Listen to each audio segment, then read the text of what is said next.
సాహితీ ప్రియులకు నమస్కారం. శేషప్ప కవి రచించిన నారసింహ శతకం నుండి ఒక పద్యం పాడతాను ఈరోజు. చాలా రోజులైంది పద్యాన్ని పాడక. అలాగే నా స్నేహితుడు బాలరాజుకు చాలా ఇష్టమైన పద్యం ఇది. అడిగి మరీ పాడిస్తూ ఉంటాడు.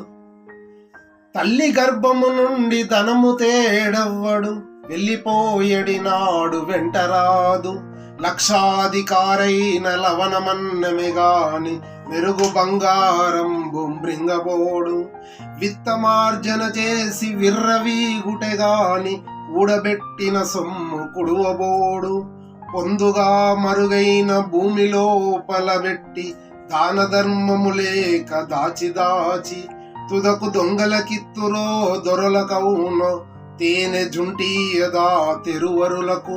భూషణ వికాస శ్రీధర్మపుర నివాస దుష్ట సంహార నరసింహ దురిత దూర.